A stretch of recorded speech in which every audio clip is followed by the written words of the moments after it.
Attorney Rufil Fernandez Banyok. Attorney Rufil Fernandez Banyok. Straight to the point.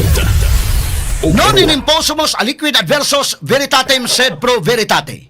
Wa kitay mahimo aron sa pagpakigbatok sa kamatuoran, kundili aron sa pagdapig sa kamatuoran. Straight to the point. Luzon, Visayas ug Mindanao, Pilipinas ug sa katawhan kutob sa mabot sa Sibya sa tibuok kalibutan via internet.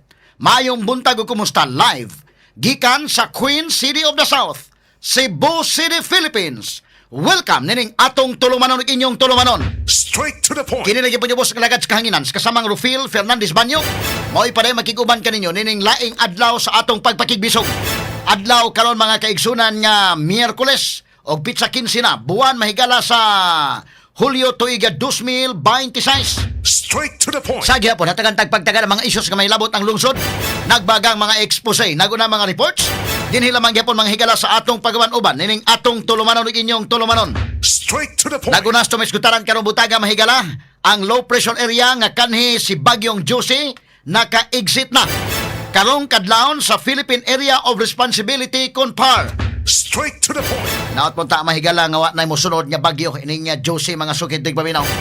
Ato ni hatagag pagtagad do butaga sa manuban usab nining atong tulumanon ug inyong tulumanon. Straight to the point. Samtang pamilya sa na-missing nga caregiver sa Talisay ni Dangup karon o mangayo og tabang ni Mayor Sam Gulyas kagahapon. Straight to the point. Kini samtang nagpaabot sila sa resulta sa DNA test aron itandi natong ulo nga napalgan sa Kimba, Kansuhong sa maong syudad. Straight to the point. Ato sa ning tagad do butaga mahigala. I hope nga makalihok sab ini mahigala si Mayor Sam Gulyas, kay dili maayo kining paminaon mahigala nga naay inana nga krimen na hitabo sa iyang syudad. Liman ka ng tao mahigalang giputlag ulo ilabay lang daplin sa kalsada. So I hope mga higala nga tinud-on sa atong kapulisan sa Dakbayan sa Talisay ang pag-imbestigar ani. Well, in fairness mahigala sa atong kapulisan din so far sa atong gipangsundan nga mga investigasyon ila man gyud mga higalang gitutukan and in fairness. So I hope kini mga higalang mao nga insidente karon inaot unta nga matagaan ni kasulbaran mga sukid tig paminaw. Straight to the point. Kay kini in town mahigalang mga anak ining caregiver mga sukid tig paminaw. Di pud lalim sa ilang kabahin oy nga ilang mama mga kigalaan nakalit og kamising wa gani sa paybaw mga higala sa amo og hain ng ilang mama. Straight to the Sila point. na lang mga higalay na tingala gumikan kay naanad sila nga ang ilang mama mo communicate, mo chat nila, mo text nila kada adlaw. Straight to the point. Ngano nga kadto mahigalang pipila ka mga adlaw na man gyud makachat. Manang sila may nangita ngadto sa amo. Ato ni hatagag pagtagad mahigala sa dihang gipangitaan ng amo ni pablater. Straight to the point. Ato ning klarohon no butaga mahigala sa banuban usab nining atong tulumanon ug inyong tulumanon. Straight to the point. So atong tagag pagtagad ni I hope mga higala nga maimbestigahan sa atong kapulisan makuha na mga CCTV din I hope no. Ako lang paunhan ang atong mga pulis nga kana na bang CCTV footages din mawagtang na ma-erase na after certain days mga higala. So I hope dili ma-outsmarted ang atong kapulisan sa Talisay. I hope mukugi sila kay mutapol-tapol kay ning inaning investigasyon di kay gyud kasulbad. Mukugi og kuha na sa mga CCTV footages diha sa mga silingan. Mismo sa panimalay mismo anang amo. Straight to the Kay point. doon naman sa CCTV. O kanang mga silingan anang maong subdivision kung migawas ba ni kinsay kauban sa pagawas, doon na magitinuoy ni gawas.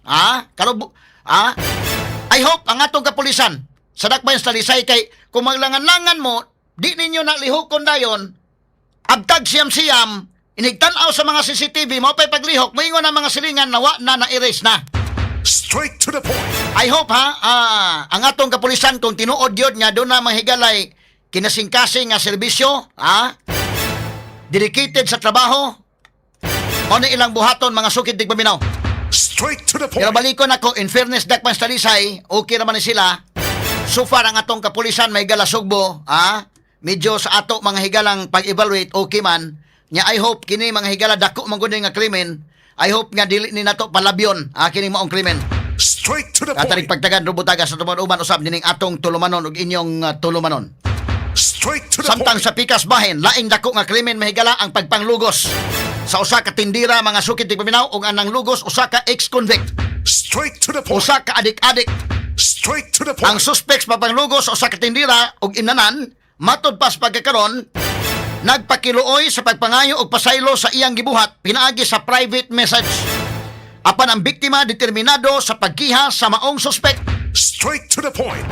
Yun mahimo mahigala og pasagdan to delikado makabiktima pag uban. Dako ra bang tao mga sukit tig paminaw.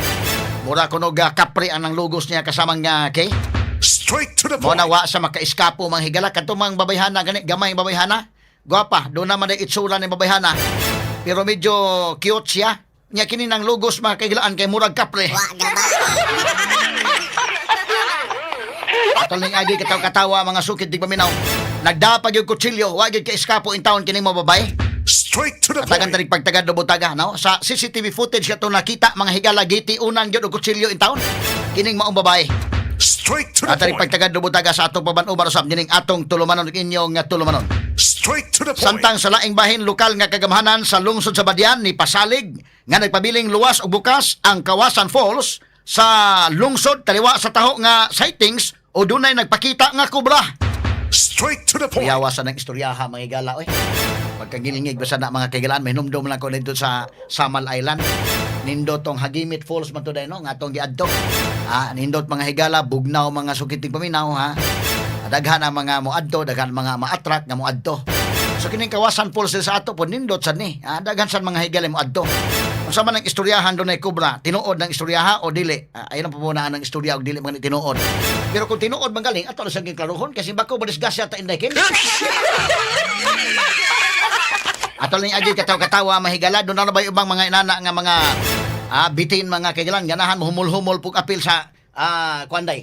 Ganahan humul-humol sa apil sa linaw.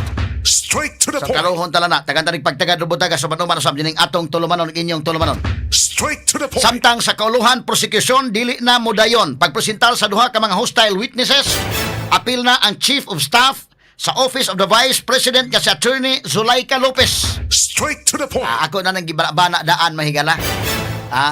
Na kinini ang kadtong ilang paingon nga ipresentar sa Zulaika Lopez nga isip hostile witness. Sagol bluff ra gyud to. Straight to the point. Malalim kag imong ipresentar bilang Chief of Staff ni Sara Duterte.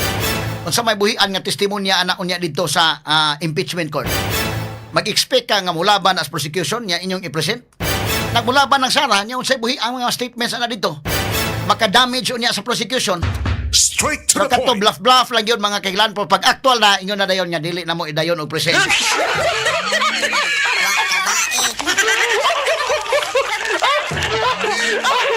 Kay lahi man gud to mga kagalaan unsa may kalainan nga ila mahigalang gipatawag si Zulaika Lopez sa didto manghigala sa House of Representatives sa Quadcom. Ang kalainan mao nga dito sa Quadcom sila may haod. Way abogado mga higalang makasagang kang Zulaika, way maka-object. Sila tanan nakasnabot sila mo lagi gang rape nila mahigala dito. Na unsay ilang pangutana pag dili mo kagustos tubag contempt. Mao mo to hitabo. Ba't kini og ilang ipresentar sa impeachment court?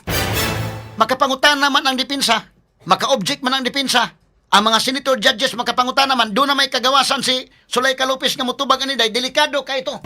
Og ilang i-present sa prosecution. Straight to the point. Manang kagahapon mahigala mo rapod og ganana ang hero pod ang prosecution ingos lang nga amo lang ibanan ang mga witnesses kay malangan tag maayo.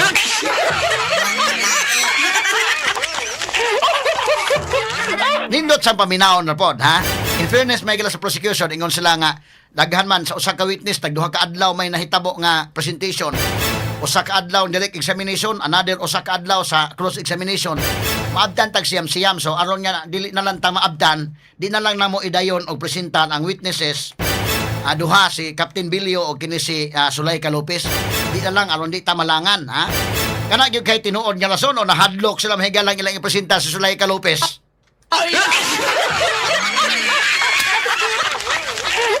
At inirate na higala, medyo mula po og nindot paminawon rasad. Murag medyo okay po paminawon inday kin nga kunuhay naka-save tag time.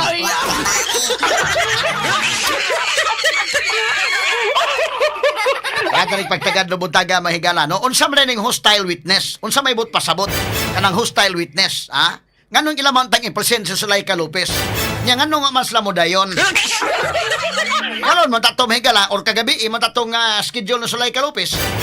Dito na ba sa Senado Zulaika Lopez? Murag dito na no, kailan man gisupina. So dito na ready na mahigala unta nga i-presentar. Pero kalit lang mahigala nga may manifest sila nga di na lang namo idayon og presenta. Ato rin pagtagad do butaga sa banuban usab dining atong tulumanon og inyong tulumanon. Straight to the point. Samtang dipinsa mahigala ni Vice Presidente Sara Duterte ni insister nga dili matawag nga threat o hulga ang pahayag sa Vice Presidente sa online nga briefing batok ni Presidente Bongbong Marcos Jr. og lain nga individual. Straight to the point. At sa ning klarohon mga sugid tigpaminaw in fairness sa pikas o pikas nga habik, no? Ang balikon ako in fairness may gala sa prosecution o sa defense, pariha mga maayo, mga banggiitan ang mga abogado, pariha mantigo mga kagalaan, pero ari gyud tas witness may gala sa mga ebidensya magdaog, So atong evaluate mahigala kining pamahayag ni attorney NBI agent mahigala attorney Jeremy Lutok unsa di iya mga pamahayag didto nagkasablay-sablay mga higala. Straight to the point. Ato ni hatagag pagtagad asa dapit ning mga sablay-sablay ni attorney Lutok. Ato ni hatagag pagtagad karong buntaga mga sukit tig paminaw. But in fairness attorney Lutok okay man sad siya nga mutubag mahigala sa uban nga mga questions. Sa uban nga mga questions lang medyo nagkasablay-sablay lang. Madara ba to nga pagkasablay-sablay o dili?